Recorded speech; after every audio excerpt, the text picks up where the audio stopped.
Hello students, so in this lecture we will be discussing about using Monte Carlo simulations in finding out the fracture probability.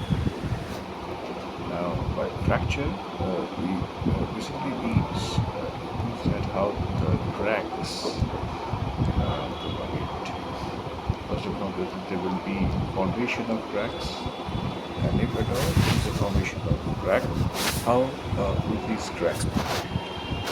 Now, whether a crack formation or fracture will take place, that depends upon a quantity called stress intensity factor, SIF. And this stress intensity factor, it is also known as K, it is equal to the stress applied by crack length multiplied by geometrical factor. This is called the geometrical factor associated with edge cracks. So that is taking place along the edge. So whether a crack will occur, that will simply be when this stress intensity factor is more than a specified value of K, and it is called Kc. And this Kc is nothing but the fracture toughness. This is called the fracture toughness of material. So for a particular material there is a fracture toughness value. So when the stress intensity factor is more than this fracture toughness value, cracks are bound to occur. Now, since it is a probabilistic case, so we shall be using a Monte Carlo simulation, and as we have previously discussed, Monte Carlo simulation is based upon random sampling.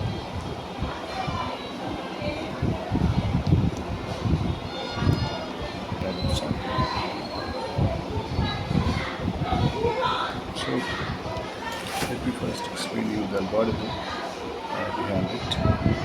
The algorithm is you will take n sample, that means there will be n cases, and there will be a applied stress.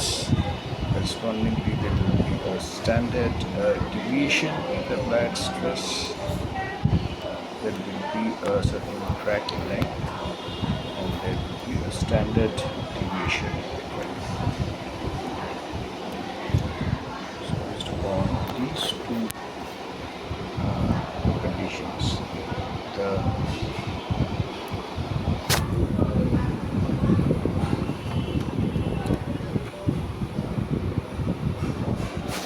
stress samples will be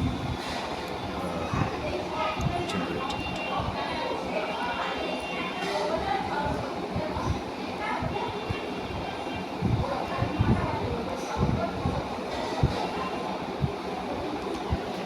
Stress sample will be equal to, in terms of if you put it with white hand, it will be equal to some random number. So it will be np dot random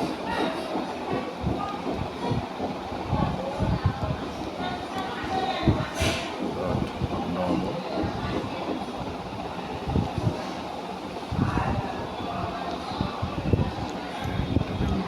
stress applied, there will be standard deviation in stress, and there will be the number of steps as mentioned.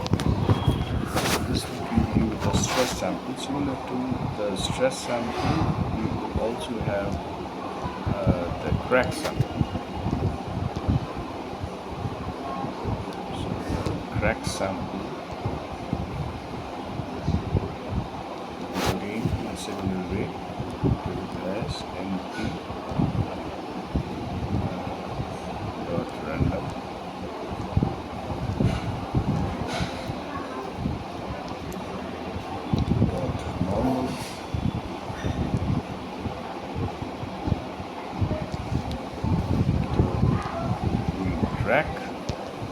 standard deviation in the crack, and again the number of samples, number of simulations which we are doing, and the geometrical factor as previously mentioned will have a specific value, and Kc will also be constant based upon the material that we are using.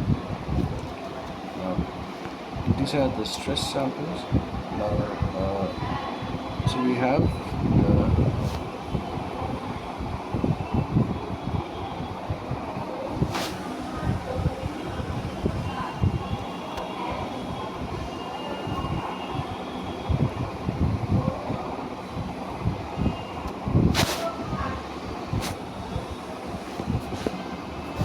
so we will have the stress sample.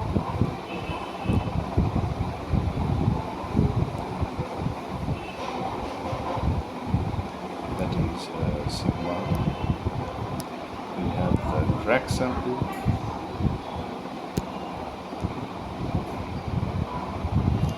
That is A.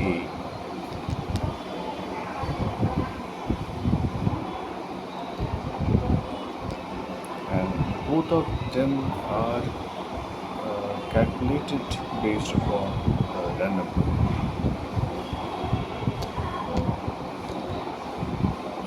The concept of random number, random sampling, we calculate these two quantities. After we have calculated these two quantities, then we will find the k value, that is, which we have previously told as equal to pi into pi. So this will be this SIF sample. So sample will be equal to the stress sample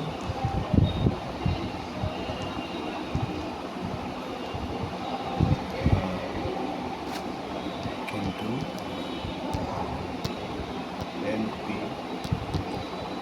SQRT square root of NP dot pi into the crack sample.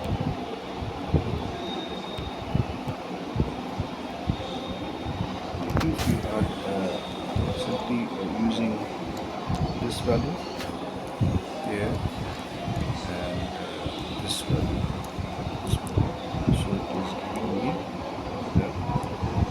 the SIF or stress intensity factor. Now, the failure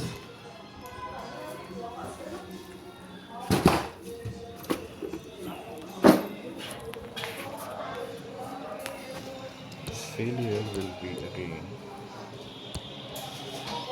equal to the stress intensity factor, that is K. If it is more than Kc, and failure probability will be equal to NP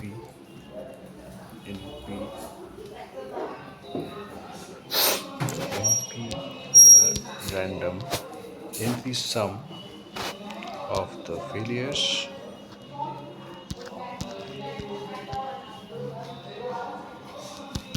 divided by N. So this will give me the failure. Okay, so let us first recap. So what we have done, we have first the basic idea is K, stress intensity factor, is more than Kc. This gives rise to fracture, and this is equal to applied stress to pi crack length into geometrical factor. So we have found out sigma, the applied stress, using a random number consisting of the applied stress, the standard deviation in the applied stress, and the number of sampling conditions. Similarly, we find out A in the similar fashion using the random number of the crack length, standard deviation in the crack length, and the number of sample samples. So when we have quantities, two quantities, we transfer these two quantities in finding the SIF, and we find out the failure. So there are some number of failures taking place.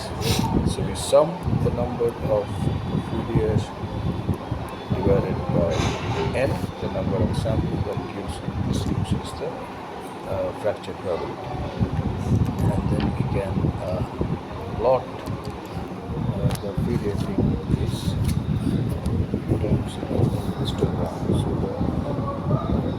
this will be plot HIST SIF sample, that is the K,